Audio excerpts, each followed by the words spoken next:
যুদ্ধাস্ত্র এবং সরঞ্জাম যোগান দেওয়ার ব্যাপারে আমি সর্বদা সচেষ্ট থাকব। দেশের জন্য নিজের জীবন বাজি রেখে এবার লড়াই করার প্রস্তুত সেনাবাহিনী। সেনাপ্রধানের এই হুঙ্কার দিলেন সবার সামনে। তাহলে দেশে ডক্টর ইউনূস কি টিকতে পারবে এবার? যখন সেনাপ্রধান বলে আপনারা ঐক্যমত্য করতে না পারলে দেশ ধ্বংস হবে, কথা ঠিক বলে। যারা ইউনূসের সরকার শক্তিশালী হইতেছে, আগে পারতো না, এখন পারতেছে হাত করা পানিতে। বুঝছাও, বর্তমানে বাংলাদেশের রাজনৈতিক যে প্রেক্ষাপট, সেই প্রেক্ষাপটে মনে হচ্ছে যে মার্চই হবে বাংলাদেশ আওয়ামী লীগের ঘুরে দাঁড়ানোর মাস। মার্চই হতে পারে বাংলাদেশ আওয়ামী লীগের বিজয়ের মাস। সম্ভবত এই কারণেই গতকালকে নাহিদ বলছিল যে বড় বড় রাজনৈতিক দলগুলোর উচিত ছোট ছোট দলগুলোকে এগিয়ে যেতে দেওয়া, না হলে তারা আস্তে আস্তে স্বৈরাচার হয়ে উঠবে। হ্যাঁ, ইউনূস হটাও দেশ বাঁচাও এই আন্দোলনে করবে শিক্ষার্থী, এবং এটাতে জোরদার দিবেন সেনাপ্রধান এবং সেনাবাহিনী যারা আছে তারা এই ঘটনা ঘটাবেন। খুব বেশি দিন নাই আর। শনিবার খুবই চাঞ্চল্যকর বক্তব্য দিল এবং এই ঘটনাটা কি উঠে আসলো, কিন্তু পিনাকি একটা কথা যখন বলে তখন কিন্তু এমনি এমনি বলে না, তিনি কিন্তু প্রমাণ এবং তার ভিত্তিতেই বলে। এবার আন্দোলন শুরু হতে চলেছে। নাহিদ কিন্তু উপদেষ্টা থেকে তিনি কিন্তু বাদ পড়ে গিয়েছেন, বলতে নিজে পদত্যাগ দিয়ে চলে আসছেন। কারণ কেননা তিনি দেখবেন তার বক্তব্যের মধ্যে বিএনপিকে নিয়ে কোনো কথাই বলে না। তিনি ইঙ্গিত দিলেন কাকে কাকে, জামাতি ইসলামকে এবং অন্যান্য দলগুলোকে তিনি দিলেন, কিন্তু বিএনপি আওয়ামী লীগের সম্পর্কে কথা বলেন, কিন্তু বিএনপি নামে কিছু বলে না। তার মানে কি ছাত্র জনতা তারা কিন্তু এবার নিজেরাই ঢুকে যাবে এবং তাদের সাথে একটা সন্ধি করবেন, যার সাথে সেটা হচ্ছে বিএনপির সঙ্গে, এবং তারা এইভাবে নির্বাচন করবেন। এটা কিন্তু খুবই গোপন তথ্য ছিল। আজকের ভিডিও খুবই চাঞ্চল্যকর হতে চলেছে। প্রতিবেদনটি দেখলে আপনারা অনেক কিছু উত্তর মিলে যাবে, তাই না টেনে সম্পূর্ণ আপনাদের প্রতিবেদনটি দেখতে হবে। তবে ছোট করে একটা রিকোয়েস্ট থাকবে, যদি চ্যানেল নতুন হয়ে থাকেন অবশ্যই এই চ্যানেলটিকে সাবস্ক্রাইব করবেন, এবং যারা এখন পর্যন্ত ভিডিওতে লাইক দিনই লাইক দিয়ে ভিডিওটি দেখতে থাকুন। চলুন আমরা ভিডিওটি দেখে। সম্ভবত এই কারণেই গতকালকে নাহিদ বলছিল যে বড় বড় রাজনৈতিক দলগুলোর উচিত ছোট ছোট দলগুলোকে এগিয়ে যেতে দেওয়া, না হলে তারা আস্তে আস্তে স্বৈরাচার হয়ে উঠবে। গতকালকে জাতীয় নাগরিক পার্টির যে আত্মপ্রকাশ অনুষ্ঠান, সেখানে মোটামুটি প্রত্যেক দলেরই যারা রাজনৈতিক প্রধান আছেন মোটামুটি তারা সেখানে উপস্থিত হয়েছিলেন। আমরা দেখেছি বিএনপি স্বাগত জানিয়েছে, এবং রুহুল কবির রিজভী সাহেব দলটির এত বড় একটা অবস্থান থেকে ছাত্রদের সেই অনুষ্ঠানে গিয়েছেন। দেখেছেন জামাতের যিনি গেছেন খুবই হাসি খুশি চেহারা, মনে হচ্ছে নিজের ছেলে বা ভাই থাকে না যে সফলতা পাইলে পরীক্ষায় পাশ করলে যে খুশিটা ওইটা ছিল, কিন্তু রিজভী সাহেবের চেহারা গত 6 মাসের মধ্যে, 6 মাস আগে সবসময় তিনি রিজার্ভ মোডে থাকতেন, আর গতকালকে প্রথমবারের মতন আমি 6 মাসের মধ্যে দেখলাম যে তিনি আবারও রিজার্ভ মোডে আছেন। ওনার চেহারা খুব শক্ত। তো আজকে সেই রিজার্ভ মোডটা কেন প্রকাশিত হয়েছে? বেসিক্যালি তিনি অবজারভেশন করেছেন যে এই দলটা কি করে, এদের রাজনৈতিক মতাদর্শের গোড়াটা কোথায়, ভিত্তিটা কোথায়, পলিটিক্যাল ফিলোসফিটা কি। যেখানে আমরা দেখলাম আবু সাইদের পরিবারই দাওয়াত পান। অনেকে বলতেছেন এটাতে কি হয়েছে? আরে ভাই, এত তাড়াতাড়ি এটা অপমানজনক। আমি 100% মনে করি আপনার কাছে ভালো অন্য লাগতে পারে, ওই যে আপনি হয়তো দলের সাপোর্টার, সেই জন্য আপনি এখন এরা যা করবে সব মেনে নেবেন।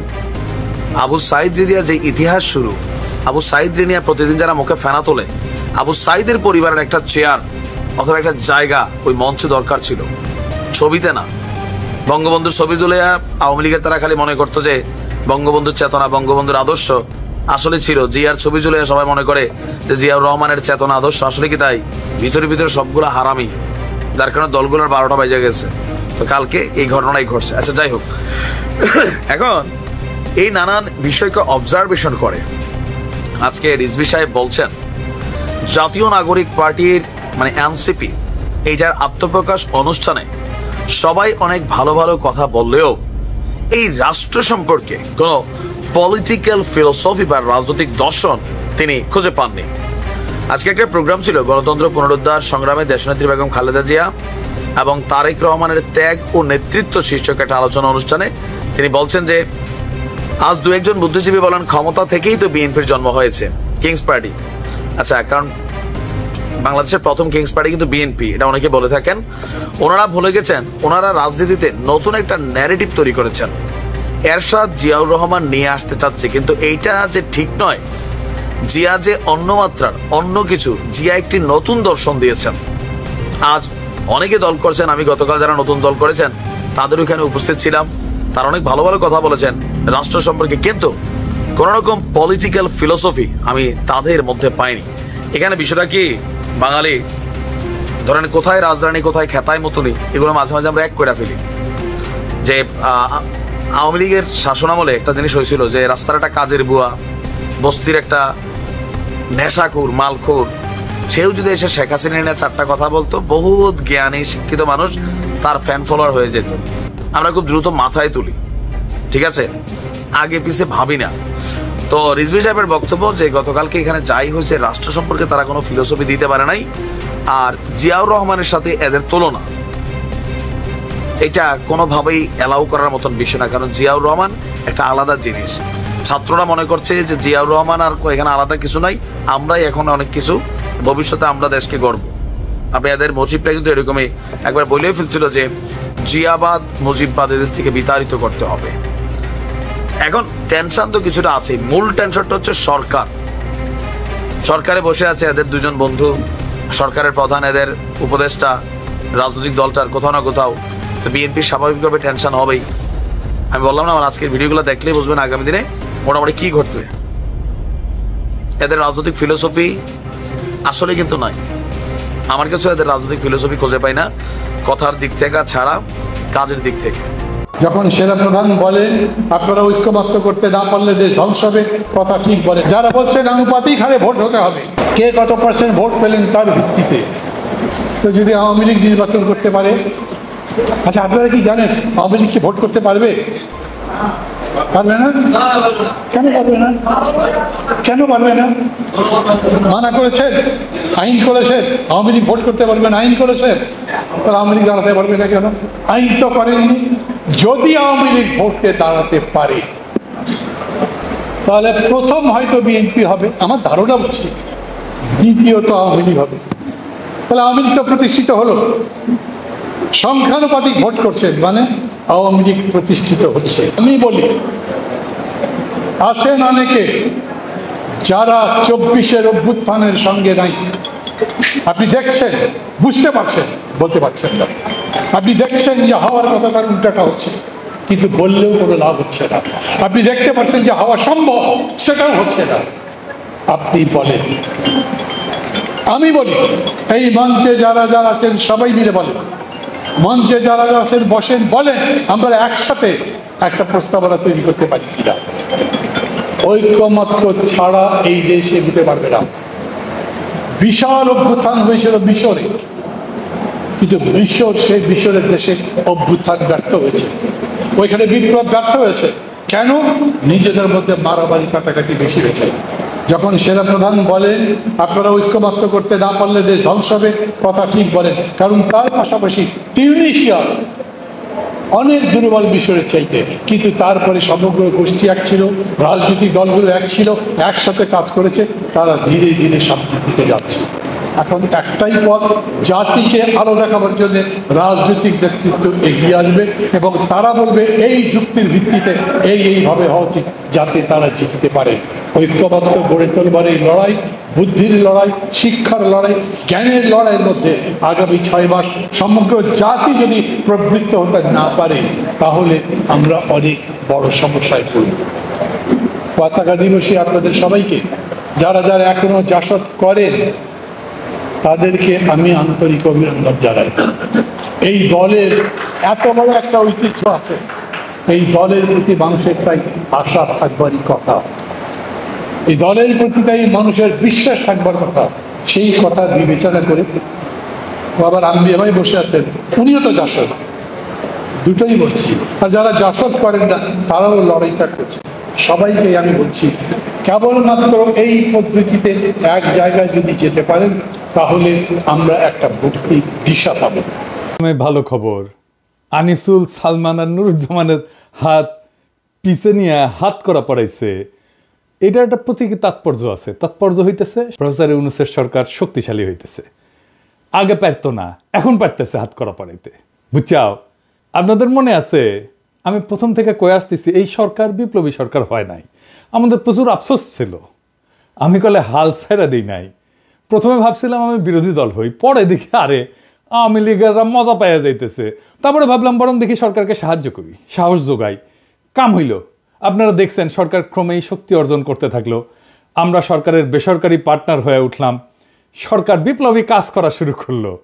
দেখেছেন সেদিন কইলাম যে আমি যদি ষষ্ঠ উপদেষ্টা হইলাম ইনি তাহলে কি করলাম ইনি, এটা ষষ্ঠ উপদেষ্টা সারা রাত ঘুরে টহল দলগুলোর সাথে দেখা করেছেন। উনি কথা শুনছেন, ভালো একটা কাজ হয়েছে, ভালো কাজ করলে আমাদের যারে কয় জেস্টার অফ গুডউইল সেটাও দেখানো দরকার। দেখলাম এক জায়গায় ধরিছে ছিনতাইকারী, বাটাম দিয়া 3rd ডিগ্রি দিতেছে, আর এক জায়গায় দেখলাম ওভারব্রিজে পা উপরে দিয়ে টেঙে থুইছে। তো জাহাঙ্গীর সাহেব কইছে আইন নিজের হাতে তুলে নেবেন না। তাই আমিও রিকোয়েস্ট করেছি বাটাম দেওয়া আর ট্যাঙ্গে রেখে 3rd ডিগ্রি দেওয়া আপাতত বন্ধ। আমি খুব সতর্কভাবে সারা বাংলাদেশের পরিস্থিতি পর্যবেক্ষণ করি। আপনারা কল্পনাও করতে পারবেন না যে কি পরিমাণে তথ্য আর বিচার আমার কাছে আসে। জমির ঝামেলা, চাকরির ঝামেলা, ওরে মারছে, তাই সে তারে হুমকি দিছে, ছিনতাই হয়েছে, বাসায় চুরি হয়েছে, ডাকাতি হয়েছে, ভাগ্য ভালো বিচার দেয় না যে আমার ব্রেকআপ হয়েছে, ঠিক করে দেন দাদা। আমার বিবেচনায় দেশের আইন শৃঙ্খলা পরিস্থিতি খারাপ না, দ্রুত অপরাধীরা গ্রেপ্তার হইতেছে। অপরাধ তো হয়ই একটা সমাজে, কিন্তু কত দ্রুত একটা অ্যাকশন হচ্ছে সেটাই হচ্ছে কথা। পুলিশ বাহিনীর মরাল ফিরে আসতেছে এবং পুলিশের দৃশ্যমান উন্নতি আছে। হাসিনার এই ট্রিগার হ্যাপি খুনি পুলিশ বাহিনী থেকে 6 মাসের মধ্যে এমন সংবেদনশীল পুলিশ হয়েছে, দেখেছেন না? সে বুকে তো গুলি করা বাদই দেয় নাই, শুধু গায়ে লাঠির বাড়ি দেয় না পর্যন্ত। আপনি বিশাল অর্জনরে অ্যাপ্রিসিয়েট না করে পুলিশের পিছে লাগছেন, একদল লোক পুলিশের লিডারশিপের পিছে লাগিয়েছেন। কেন ভাই, রিয়াল কাজ দেখান। ওর দালাল, সে তার দালাল, এরে সন্দেহের তালিকায় রাখেন, ওরে বিশ্বাস করেন না, এই বয়ান চলিচ্ছে। এটা রাজনীতি না, এটা ভিলেজ পলিটিক্স। এই কইরা কাউরে থামাইতে পারবেন না, এই চেষ্টা করে লাভ নাই, আপনারাই অপ্রাসঙ্গিক হয়ে যাবেন। দেশে একটা প্যানিক তৈরি করা হইতেছে, প্যানিক করা হইতেছে যে দেশ ভালো নাই, দেশে আইন শৃঙ্খলা ভালো নাই। এইসব প্যানিকরে পাত্তা দিন না, এই প্যানিক পরিকল্পিতভাবে তৈরি করা হইতেছে। সাহস নিয়ে, আনন্দ নিয়ে, উৎসবের সাথে রাস্তায় থাকেন, আর একটারও যদি ধরতে পারেন না তাইলে আমরা আবার ট্যাঙ্কে রাখবো। ভাবে হাড্ডি গুড়া গুড়া করে দিবেন, যেন জিন্দেগিতে দাঁড়াইতে না পারে। পাড়ায় মহল্লায় আইন শৃঙ্খলা রক্ষাকারী বাহিনী গড়ে তোলেন, কমিটি তৈরি করেন। এই প্যানিক তৈরির খেলায় আছে ইন্ডিয়া, আওয়ামী লীগ নিজে, হাসিনা আছে, নানা এজেন্সি আছে, ওয়াকার নিজেও আছে। আমি আগেও বলছি, এখনো বলতেছি, প্রফেসর ইউনূস ইন্ডিয়ার জন্য একটা বিশাল থ্রেট। তারে কেনা যাবে না, তারে ভয় দেখানো যাবে না, তার বিরুদ্ধে কোনো রাজনৈতিক ক্যাম্পেইন সফল হবে না। সে দাঁড়াইলে বাংলাদেশকে কেউ আঘাত করতে পারবে না। এরই প্রফেসর ইউনূসের শক্তি, আর সেই জন্যই প্রফেসর ইউনূসকে সরাইতে হবে, যত তাড়াতাড়ি হোক সরাইতে হবে। প্রফেসর ইউনূসকে সরাইলে কি হবে? ইন্ডিয়ার কি লাভ হবে? আসেন আবার বুঝে দেখি, আগে বলছি তারপরে আবার বুঝে দেখি। বিডিআর বিদ্রোহে হিন্দিভাষীরা হত্যাকাণ্ড চালাইছে, দেখেন শুনেন। পিলখানাতে কখনোই সৈনিকরা এভাবে মানে সমস্ত সৈনিক মিলে এই হত্যাকাণ্ড ঘটাতে পারে না। আমি নিজে সবচেয়ে বড় প্রমাণ। হ্যাঁ, আমার রুমে গিয়েছিল হিন্দি ভাষীরা। বিডিআরের আমার হাজব্যান্ডের সাথে আমি 3.5 বছর ছিলাম পিলখানাতে, আমি বিডিআরে। তো আমি কখনো 3.5 বছরে শুনিনি কোনো সৈনিক কোনো সময় হিন্দিতে কথা বলতে। শুধুমাত্র 25 ফেব্রুয়ারিতে শুনেছিলাম 3 জনের মুখে। আর আমার হাজব্যান্ড দরবার হলে থেকে আমাকে ফোনে বলেছিল ইন্ডিয়ান্স, এনএসজি এবং ইন্ডিয়ান্স। জুলাই আগস্ট বিপ্লবে হিন্দিভাষীরা গুলি চালাইছে, এইগুলো তো বিশাল একটা ঝামেলা ইন্ডিয়ার জন্য। কানাডায় শিখ নেতা হরদীপ সিং নির্জারের হত্যাকাণ্ডে ভারতের জড়িত থাকার অভিযোগ উঠছে না, তদন্ত চলতেছে, বিচার হবে। এছাড়া নিউ ইয়র্কে খালিস্তানপন্থী শিখ নেতা গুরপান্ত সিং পান্নুকে হত্যার চেষ্টার অভিযোগে ভারতের গোয়েন্দা সংস্থা রয়ের এক সাবেক কর্মকর্তা বিকাশ যাদবকে অভিযুক্ত করা হয়েছে না। ইন্ডিয়া আন্তর্জাতিকভাবে দেউলিয়া হয়ে যাবে, ওর ধুতি খুলে যাবে যদি বাংলাদেশে দেখা যায় যে সে তার বাহিনী পাঠাইছে গুলি করার জন্যে। এইটা ইন্ডিয়া প্রাণপণে বন্ধ করতে চাচ্ছে। বন্ধ হবে কিভাবে? যদি প্রফেসর ইউনূস না থাকে। প্রফেসর ইউনূস না থাকবে কিভাবে? দ্রুত যদি নির্বাচন হয়। সেই জন্য ইন্ডিয়ার সেনাপ্রধান বলে নির্বাচিত সরকারের সাথে সম্পর্ক করবে। বিনা সিকটি বলে দ্রুত নির্বাচন। ওয়াকার বলে ডিসেম্বরে নির্বাচন। বিএনপি বলে দ্রুত নির্বাচন। কারণ কি? কারণ তো বুঝতেই পারতেছেন। তবে বিএনপি বলে আর একটা ডেমোক্রেটিক সিস্টেম আসবে, নির্বাচন চাওয়া কি খারাপ? মোটেই খারাপ না। আমরা তো বলছিলাম গণপরিষদের নির্বাচন করেন, বলছিলাম না আমরা নতুন সংবিধান করব। বিএনপিও বলে জনগণ সংবিধান সংস্কার করবে। তো আমরা এতদিন গণপরিষদের নির্বাচন করে নতুন সংবিধান রচনার কাজে হাত দিতে পারতাম, দিলাম না কেন? কে সেটা চায় না? বিএনপি। ছাত্র সংসদ নির্বাচন হলে গণতান্ত্রিক চর্চা কি বাধাগ্রস্ত হইতো? ডিসেম্বরে জাতীয় সংসদ নির্বাচন হইলেও তো ছাত্র সংসদ নির্বাচন এখন করে ফেলা যায় না? সেটা তো করবে না বিএনপি। স্থানীয় সরকার নির্বাচন, এটা হলে কি গণতান্ত্রিক চর্চা শক্তিশালী হইতো না? না, সেটা করবে না বিএনপি। কারণ ছাত্র সংসদ নির্বাচনে ছাত্র দল জিতবে না, স্থানীয় সংসদ নির্বাচনে ভালো ফল করবে না বিএনপি, এটা তাদের মাথায় ঢুকিছে। কিন্তু আশা আছে পাবলিকে জাতীয় নির্বাচনে মার্কা দেখে ছাপ্পা দিবে। কি স্বার্থপর চাওয়া! নিজে যেখানে দুর্বল সেটা করবে না, নিজে মনে করতেছে যেখানে জিতবে শুধু সেইটা চায়, শুধু সেইটুকু, আর কিচ্ছু না। আবার বলবে আমরা দেশের ভালো চাই। পুরা হাসিনা আমলে বিএনপির কোনো ভয়েস ছিল না। এমনকি হাসিনা পতনের পরে ওই যে বুয়েটের ছাত্র কি যাকে বুয়েটের টিচার কি প্রভুপাত কি যেন কিবের নাম, যাই হোক বিএনপি আর তারেক রহমানকে নিয়ে বিএনপির দানব বানায় একটা ভিডিও বানাইছিল না, এই শর্মা ডিফেন্ড করলো তো বিএনপির নাকি, তার পিছে ঝেপে পড়ছে বিএনপির কর্মীরা। আপনার কর্মীরা হয় বেকুব, অথবা রাইট পলিটিক্যাল ট্রেনিং নাই, অথবা আপনাদের একেবারে নিয়ন্ত্রণ নাই কর্মীদের উপরে। তো কোন সবগুলি তো খারাপ একটা রাজনৈতিক দল হিসেবে আপনাদের পাশে আপনাদের দলের বাইরে কেউ দাঁড়াবে না জিন্দেগিতে না, আমি কয়ে দিলাম, লিখে রাখতে পারেন। আপনি ঐক্য করতে যান, দেখেন শক্তিশালী কাউরে পাবেন না, দুর্বল লোকরে পাবেন। রাজনীতি যে আসলে বন্ধুত্ব আর সম্পর্ক, এই বেসিসটাই আপনি ধরতে পারেন নাই। তো আমার প্রিয় লেখক ওই রিফাত হাসানের একটা বই আছে সম্পর্ক বন্ধুত্ব রাজনীতি, ওটা পড়ে দেখেন, তাইলে বুঝবেন যে রাজনীতির সাথে বন্ধুত্ব আর সম্পর্কটা কি জিনিস। আওয়ামী লীগরে দেখেও শিখেন না। সিপিবি কম হোক বেশি হোক তো আওয়ামী লীগের বিরোধিতা করেছে, তাই না? আওয়ামী লীগ একটা ফুলের টোপা দিছে, সিপিবিকে দেয় নাই। আমি চরম আওয়ামী বিরোধী হইলেও এইটা আওয়ামী লীগের কাছ থেকে শিখেছি। আপনার এলায়ের সাথে, এক সময়ের এলায়ের সাথে ঠিক কেমন সম্পর্ক রাখবেন, ডিলটা কেমনে করবেন। আপনার দলের লোকেরা জামাতের পিছে লাগলো, এ বুদ্ধি আপনাদের কে দিছে জানি না, কিন্তু যে দিছে ওরা রাজনীতির ক্লাস 3-তে ভর্তি করে দেওয়া উচিত। কেন এইটা ডিজাস্টার হয়েছে আপনাদের নিজেদের জন্য, সেটা আমি একটু বুঝে দেখি। হ্যাঁ, আসেন। বিএনপির সবচেয়ে বড় বয়ানের সংকট হবে জামাতকে নিয়ে। বিএনপিকে জাস্টিফাই করতে হবে কেন তারা জামাতের সাথে রাজনৈতিক এবং নির্বাচনী ঐক্য করছিল। জামাত সম্পর্কে যে বয়ান তারা হাজির করে কি, সেটা আদর্শিক এবং ঐতিহাসিক।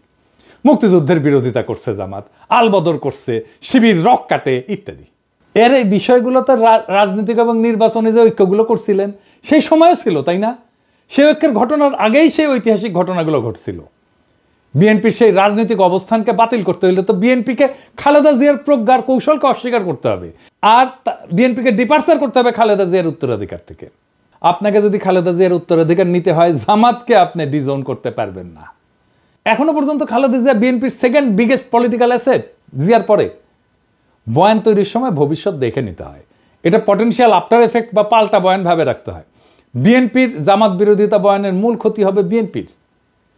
তার ভোটাররা মনে করবে যে বিএনপি শুধু নির্বাচনে জেতার জন্য জামাতের সাথে ঐক্য করছিল, এখানে কোনো রাজনৈতিক ঐক্য ছিল না, রাজনৈতিক নৈকট্য ছিল না, স্বার্থপর চাওয়া থেকে ঐক্য করছিল। দ্বিতীয়ত, বিএনপি ভবিষ্যতে কোনো এলাই পাবে না, কারণ কোনো পটেনশিয়াল এলায়ের মাথার পিছনে সবসময় খেলা করবে বিএনপি, তার এলায়ের হাত ছেড়ে দেয়, তার এলায়ের বিরুদ্ধে লাগে। বিএনপি যার সাথে একসময় ফর্মাল ঐক্য করে তার সাথে পরে যুদ্ধ নামে। আপনি আপনার এলায়ের সাথে বিরোধ করবেন না তা না, করতে পারেন, অবশ্যই করতে পারেন, অন্য দল কেন করবেন না, কিন্তু সেটা তো বুদ্ধিমত্তার সাথে করতে হবে। আপনার একটা ইন্টারেস্টিং গল্প বলি। আমি জয় বাংলা স্লোগানে জয় বাংলা করে দিছি, তাই না? মুজিবকে সোহরাবদের বডিগার্ড বানাইছি, তো ইনকা হইলে অনেক সময় নিজের মনে হয় তালেবার হয়ে গেছি, আমি যা করবো সেটাই ঠিক হবে, তাই না? তো আমি ভাবলাম যে হাসিনা শব্দটাকে প্রতিশব্দ বানাবো, কার হাসিনাকে মারে ধুলাই অন্ধকার, দেখেছেন না, এইসব কইতাম। তো কিন্তু আমি খেয়াল করলাম যে এটা জয় বাংলার মতো ক্লিক করতেছে না। আমি র্যান্ডম মানুষের সাথে কথা বললাম, কথা বলা শুরু করলাম। একদিন একজন আমারে খুব পছন্দ করেন, উনি, সে আমার উপর খুব ক্ষিপ্তভাবে কইলে, আরে ভাই আপনি তো এটা খুব খারাপ কাজ করতেছেন, কত মুরব্বীর নাম হাসিনা, আপনার ধারণা আছে? আমার মায়ের নামই তো হাসিনা বেগম। দেখেন কি ডিজাস্টার করে ফেলছিলাম। আমি আগে বিএনপির ওই যে জয় শ্রীরাম বলেন, ওটাকে জয় শ্রীরাম বলতাম আর কি, বিকৃত কইরা। তো খেয়াল করলাম হিন্দুরা এটা ভালোভাবে নিচ্ছে না, এটা তো আসলেই তার কাছে একটা ধর্মীয় বিষয়, আমি তো সেটা বিকৃত করতে পারি না। বিজেপির সাথে আমার লড়াই আছে, কিন্তু হিন্দু ধর্মের সাথে তো আমার কোনো লড়াই নাই, তাই না? ঠিক একইভাবে বিএনপি জামাত শিবিরকে অনলাইনে কি বলে, আল বটর বলে। দেখেন এই বলে ডাকা শুরু করলো, আল বদর থেকে আল বটর, বুঝছা? মানে বট বাহিনী থেকে বটর আর কি। ওরা মনে করলো যারা এটা বানাইছে যে তারা খুব স্মার্ট কাজ করেছে। আওয়ামী লীগ ঠিক একই ভুল করেছিল, জামাত শিবিরকে ছাগু বলতো, মানে ছাগলের মতো দাঁড়িয়ে আছে তাই ছাগু, কাঁঠাল পাতা খায়। ভাই দাঁড়িয়ে একজন মুসলমানের সুন্নত, তুমি সেটা নিয়ে ব্যঙ্গ করতে পারো না। আল বদর যদি বলতে চাও সেটাই বলো। রাজাকার আল বদর শব্দগুলোর সাথে বাংলাদেশের স্বাধীনতা বিরোধিতার একটা বিষয় আছে, এটা সত্য। কিন্তু এটাও সত্য যে বদরের যুদ্ধ একটা হাইলি সিগনিফিক্যান্ট পবিত্র ঘটনা, ধর্মীয় পবিত্র ঘটনা, এটাকে তুমি বটর বলতে পারো না। এই কাজের কনসিকুয়েন্স আছে, কয়ে দিলাম। জামাতের রাজনৈতিক বিরোধিতা আপনি দারুণভাবে করতে পারতেন, জামাতের সাথে আপনার অতীতের রাজনৈতিক ঐক্যকে অন করে করতে পারতেন, ওইটা একটা সিরিয়াস ইন্টেলেকচুয়াল কাজ হইতো। কিন্তু আপনারা তো সিরিয়াস কাজে যাবেন না, তাই না? হয় সে যোগ্যতা নাই, অথবা সে ভীষণ নাই, অথবা দুইটাই, অথবা বয়ান আসছে ইন্ডিয়া থেকে, যা বলেন জামাতের বিরুদ্ধে, এগুলো তো ইন্ডিয়ান বয়ান, এগুলো তো ইন্ডিয়ান বয়ানের ভাই, এটাই আওয়ামী লীগ বলে আসছে, ওটাই আপনারা নিছেন, কোনো ইনোভেশন নাই। যাই হোক, আগের আলাপে ফিরি। বিএনপির বয়ান হইতেছে প্রফেসর ইউনূসের সরকার আইন শৃঙ্খলা পরিস্থিতি নিয়ন্ত্রণ করতে পারতেছে না, তাই না? বিএনপির কথা। তো বিএনপি ক্ষমতা আসলে কিভাবে নিয়ন্ত্রণ প্রতিষ্ঠা করবে? এই পুলিশ দিয়ে তো করবে নাকি? সব পুলিশ বাদ দিয়ে দিবে? এই পুলিশ কি ম্যাজিক দিয়ে ঠিক করে ফেলবে এক রাতারাতি? আমি যদি সবচেয়ে বড় রাজনৈতিক দল হই দেশে, আমার যদি সমাজের উপরে নিয়ন্ত্রণ থাকে, তাহলে আমি না চাইলে কেউ তো আইন শৃঙ্খলা পরিস্থিতি অবনতি করতে পারবে না, পারে না।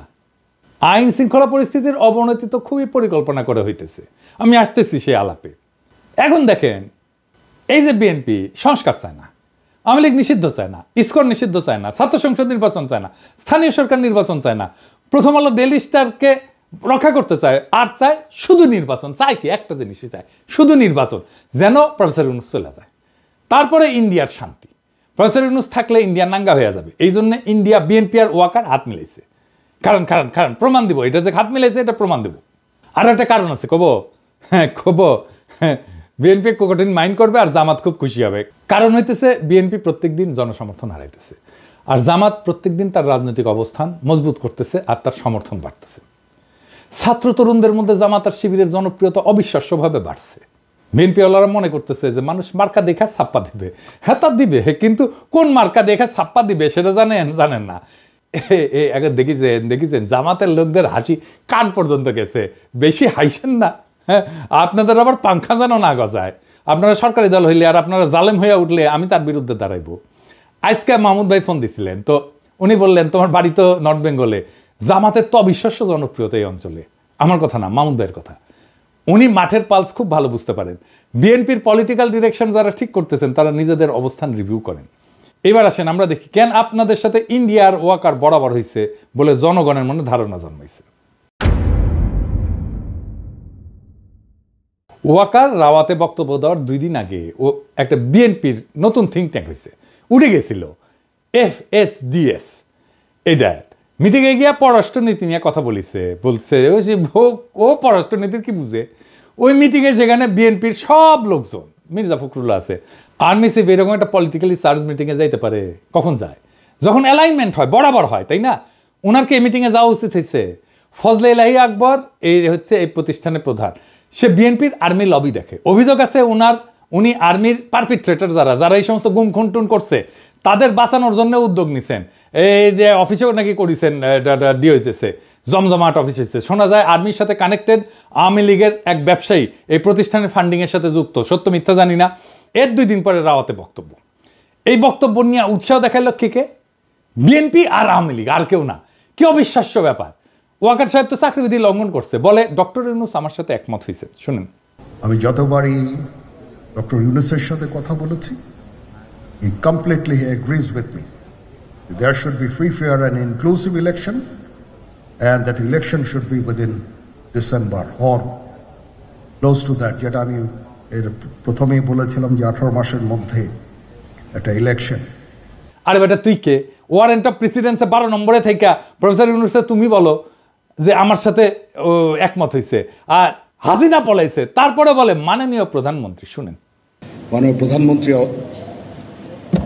পদত্যাগ করেছেন এবং এখন একটা ইন্টারিম গভর্নমেন্ট ফর্ম করে আমরা আমাদের কার্যক্রম পরিচালনা করব। ওয়াকার দাবরানি দিচ্ছে, আর বাঙ্গু মিডিল ক্লাস গিয়া ওয়াকারের জয়ধ্বনি দেওয়া শুরু করছে। এটাই করে বাঙ্গু মিডিল ক্লাস। দেখলাম পাবলিকে ফেসবুকে আমরা গালাইতেছে, চান্স পেয়ে ভাবছে ওয়াকারের কান্দে বন্দুক রেখে পিনাকিরে খেলে দিই। ওয়াকার দাবরানি শুধু আমার খান নাই, কোন কোন জায়গায় দাবরানি খেয়েছেন দেখেন। এইবার দেখেন, হাসিনা বলে যাওয়ার দিনে সেনাবাহিনী আমাদের পক্ষে দাঁড়িয়েছে, কিন্তু গত তার আগের 1 সপ্তাহ মানুষকে গুলি করছে না। তাহলে আপনারা যে জনগণের বিরুদ্ধে দাঁড়িয়েছিলেন এর জন্য তো আপনি ক্ষমা চাননি। আজকে তিনি বলছেন কি যে সেনাবাহিনীতে পিলখানাতে সেনাবাহিনীদের হত্যা করছে ভিডিআর, এর বাইরে কোনো কথা নাই, কোনো মন্তব্য নাই। আমার প্রশ্ন, ভিডিআর যদি সেনাবাহিনীদের হত্যা করেই থাকে কেন করলো, কাদের ইশারায় করলো, কি স্বার্থে করলো, এটা কেন জাতির কাছে বলতেছেন না? সেনাবাহিনীর প্রধানকে বলতে চাই, আপনি বড় বড় বক্তব্য দেন, বাংলাদেশের পরিবেশ শান্ত নেই, আপনারা কেন শান্ত করতে পারেননি? ম্যাজিস্ট্রেসি পাওয়ার আপনারা নিয়েছেন, তারপরে কেন কার্যকর করলেন না? শুনেছেন ওয়াকার যখন বক্তব্য দেওয়া শুরু করলো, এই বক্তব্য, আর এর সাথে সাথে একই সময় চারিদিক থেকে নানা ঘটনা ঘটা শুরু করলো। নানা ঘটনা, দুর্ঘটনা। তার আগের দিন কি হইল? সারা দেশে নানা ধরনের সন্ত্রাস, এইটা সেটা, চিন্তায় বিপুল একটা ঘটনা ঘটলো, দেশের মানুষকে বিপর্যস্ত করে দিছিল। আপনাদের অবাক লাগে নাই? কেন একই সময় ঘটতেছে? দেখেন, দেশের চলমান পরিস্থিতি নিয়ে ঢাকা কলেজ শিক্ষার্থীদের মশাল মিছিল, দেখেন আইন শৃঙ্খলা পরিস্থিতির অবনতির প্রতিবাদে গণফোরামের বিক্ষোভ, একই সময় দেখেন অজিত দোভালের বাংলাদেশের সংখ্যালঘু সম্প্রদায়ের উপরে চলা নিপীড়নের চিত্র প্রদর্শনীতে যাওয়া, আবার বাংলাদেশ ইস্যু নিয়ে কলকাতায় ভিজিট, এই যে আইন শৃঙ্খলা অবনতি নিয়ে এই সোচ্চার অবস্থা। আবার দেখেন জনকণ্ঠে প্রকাশিত 65 ঘন্টায় 72 ধর্ষণ। আর ইন্ডিয়ার বিশিষ্ট দালাল পন্দের আলোর সোহরাব হোসেনের কলাম, নির্বাচনের দিনক্ষণ জানাতে বাধা কোথায়। আবার দেখেন নারী নিরাপত্তার দাবিতে ইডেন ছাত্রীদের মশাল মিছিল। আবার দেখেন ঢাকা বিশ্ববিদ্যালয়ের ছাত্রীদের মিছিল, ধর্ষণের প্রতিবাদে মিছিল। সবকিছু একসাথে একই সময়, যেন সবকিছু পরিকল্পনা করা ছিল। ওয়াকারও বক্তৃতা দিবে আর এমন একটা অবস্থা তৈরি করা হবে যে দেশ ভালো চলতেছে না, বুঝিছাও? খুবই প্ল্যান করে করা চারিদিক থেকে। এবং যখন এর মধ্যে এসে প্রথম আলো ঢুকবে, বুঝবেন এটার মধ্যে ইন্ডিয়া আছে। যখন এর মধ্যে সোহরাব হোসেন ঢুকবে, বুঝবেন এটার মধ্যে ইন্ডিয়া আছে। আবার দেখেন ভোকাবুলারি, মানে একই শব্দ তারা ইউজ করতে। দেখেন ওয়াকার বলে কাদা সুরাসুরি, মির্জা ফখরুলও বলে কাদা সুরাসুরি, স্ক্রিপ্ট একই জায়গা থেকে আসছে।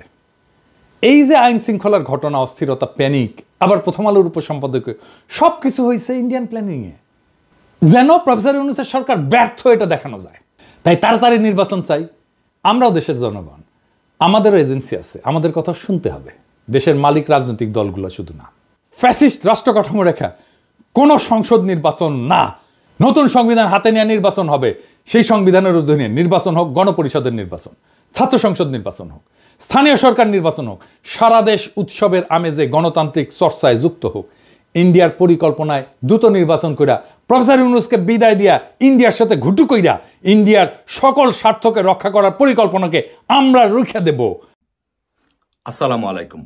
পৃথিবীর যে যে প্রান্ত থেকেই শুনছেন এবং দেখছেন সবাইকে শুভেচ্ছা জানাচ্ছি। সো বর্তমানে বাংলাদেশের রাজনৈতিক যে প্রেক্ষাপট, সেই প্রেক্ষাপটে মনে হচ্ছে যে মার্চই হবে বাংলাদেশ আওয়ামী লীগের ঘুরে দাঁড়ানোর মাস, মার্চই হতে পারে বাংলাদেশ আওয়ামী লীগের বিজয়ের মাস।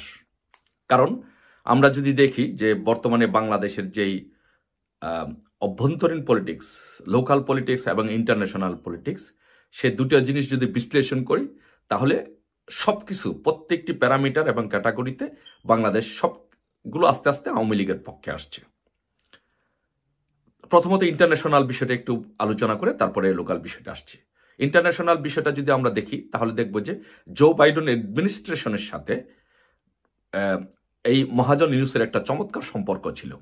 কারণ হিলারি ক্লিন্টন ছিল তার বন্ধু এবং একই দলের প্রধান প্রেসিডেন্ট ছিলেন জো বাইডেন, যার ফলে ইউনূস সেই সুযোগটি ব্যবহার করে সহজেই ওইখান থেকে ফান্ড এনে, আমরা দেখেছি কিভাবে 29 মিলিয়ন ফান্ড এনে বাংলাদেশে বিভিন্ন সন্ত্রাসী জঙ্গি গোষ্ঠী এবং বিভিন্ন এজেন্সির মাধ্যমে সেই টাকাগুলো বিলি করে বাংলাদেশে আওয়ামী লীগ সরকারকে উৎখাত করা হয়েছে।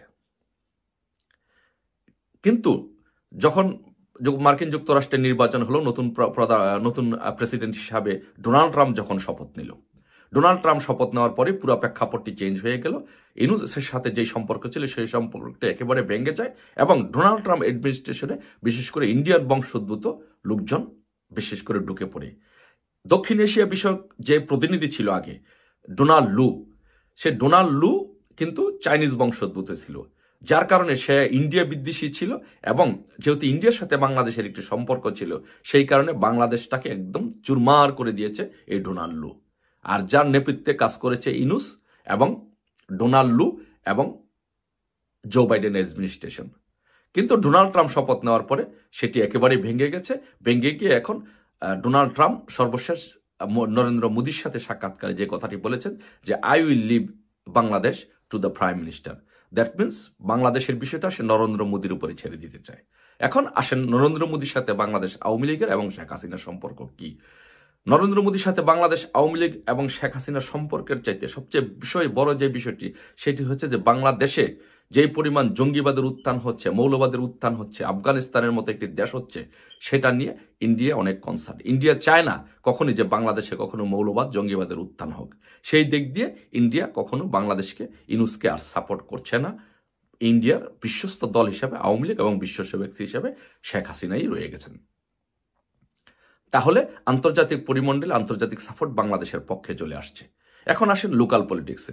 লোকাল পলিটিক্সে আমরা দেখলাম যে এই দিন, আজকের দিনটি পর্যন্ত আমরা অপেক্ষা করছিলাম যে কখন ছাত্ররা নতুন দলটি গঠন করবে।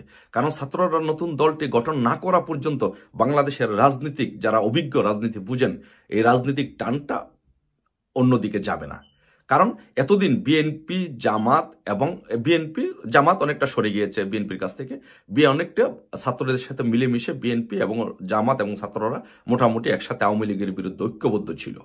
দেখেন 5ই আগস্টের কথা যদি আপনারা যারা চিন্তা করেন, যারা রাজনীতি বোঝেন এবং বিশ্লেষণ করেন, একটু যদি চিন্তা করে দেখেন, 5ই আগস্টের পূর্বে কিন্তু সমস্ত রাজনৈতিক দলগুলো, বিশেষ করে বিএনপি, জামাত, হেফাজত ইসলামিক দলগুলো, অন্যান্য দলগুলোর সহ এবং এই যে ছাত্ররা সকলে ঐক্যবদ্ধভাবে আওয়ামী লীগের বিরুদ্ধে লড়াই করেছে, আওয়ামী লীগকে ফেলে দেওয়ার জন্য কাজ করেছে। কিন্তু 5ই আগস্টের পরে আমরা দেখে আজ পর্যন্ত যদি সেই বিষয়গুলো চিন্তা করি, বিশ্লেষণ করি, দেখব যে একেবারে কয়েকটি ভাগ হয়ে গেছে। বিএনপি একদিকে, ইসলামিক দলগুলো একদিকে, জামাত একদিকে, ছাত্ররা একদিকে এবং আরও কিছু অন্যান্য দল অন্যদিকে। তার মানে এদের মধ্যে স্পষ্টত বিভাজন হয়েছে। কিন্তু পক্ষান্তরে আপনি যদি একটি বিষয় লক্ষ্য করেন লোকাল রাজনীতিতে, যে সেটি হচ্ছে যে আওয়ামী লীগ কিন্তু, যে আওয়ামী লীগের নিজেদের মধ্যে যে বিভাজনটুকু ছিল, আওয়ামী লীগের নিজেদের মধ্যে যে দ্বন্দ্ব ছিল, সেই দ্বন্দ্বগুলো মিটে যখন 32 নম্বর ভেঙে দেওয়া হলো, আওয়ামী লীগের বাড়িঘর সব জ্বালিয়ে পুড়িয়ে দেওয়া হলো, তখন আওয়ামী লীগের মধ্যে আর কোনো দ্বন্দ্ব, ঐক্য, বিভাজন নেই। সকল আওয়ামী লীগ ঐক্যবদ্ধ হয়ে গিয়েছে। এখন আওয়ামী লীগ হচ্ছে বাংলাদেশের সবচেয়ে শক্তিশালী একটি সংগঠনের নাম হচ্ছে বাংলাদেশ আওয়ামী লীগ। তারপরে আপনি যদি আরও বিষয় চিন্তা করেন যে বাংলাদেশে সেনাবাহিনী, 5ই আগস্ট আপনি যদি বলেন যে, আমি বলবো যে আমার ব্যক্তিগত বিশ্লেষণ, এটি দলের বিশ্লেষণ নয়, যে তাদেরকে সাপোর্ট করেছিল, ছাত্রদের পক্ষে অবস্থান নিয়েছিল সেনাবাহিনী। কিন্তু আজকে গত এই সপ্তাহে, চলতি সপ্তাহে আমরা সেনাবাহিনী প্রধান ওয়াকারুজ্জামানের সাক্ষাৎকারে যেটি দেখতে পেলাম যে সেনাবাহিনী তাদের প্রতি অনেকটা বিরক্ত, তিক্ত, সেনাবাহিনীর ভিতরে ক্ষোভ যে বাংলাদেশটা ধ্বংস হয়ে যাচ্ছে, বাংলাদেশটা তালেবানি রাষ্ট্র হয়ে যাচ্ছে, আফগানিস্তানের মতো রাষ্ট্র হয়ে যাচ্ছে, বাংলাদেশ একটা দর্শনের রাষ্ট্র হিসেবে পরিণত হয়েছে, একটা ছিনতাইকারী রাষ্ট্র হিসেবে পরিণত হয়েছে। এই বিষয়গুলো বাংলাদেশের সিভিল সোসাইটি, সাংস্কৃতিক মনা, বুদ্ধিজীবী সকল শ্রেণী পেশার মানুষকে কষ্ট দিয়েছে, পীড়া দিয়েছে। আর সবার মনে একটি প্রশ্ন জাগ্রত হয়েছে, আসলে এই দেশটার জন্য আসলে আওয়ামী লীগই ভালো ছিল। শেখ হাসিনা এই দেশটার অনেক উন্নয়ন করেছে, শেখ হাসিনা যা করেছে আসলে কেউ তা করতে পারেনি। যার ফলে এই বর্তমান বাংলাদেশের রাজনীতির প্রেক্ষাপটে নতুন টার্নওভার যদি আপনি চিন্তা করেন, যে ইন্টারন্যাশনাল এবং লোকাল বিষয়গুলো যদি বিশ্লেষণ করেন এবং সেনাবাহিনীর সাম্প্রতিককালের বক্তব্য যদি বিশ্লেষণ করেন, আমি মনে করি মার্চই হবে বাংলাদেশ আওয়ামী লীগের জন্য বিজয়ের মাস। মার্চই হবে বাংলাদেশ আওয়ামী লীগের জন্য আরেকটি ঐতিহাসিক বিজয়ের মাস। মার্চই হতে পারে বাংলাদেশ আওয়ামী লীগের জন্য শেখ হাসিনাকে রিসিভ করার জন্য 1 কোটি লোকের সংবর্ধনার মাস। আর সেটি হোক, আর সেই জন্যই সবাই প্রস্তুত থাকুন ইনশাআল্লাহ, সেটি প্রত্যাশা করছি, সেটি এই দেশের জনগণের কাছে আশা করছি।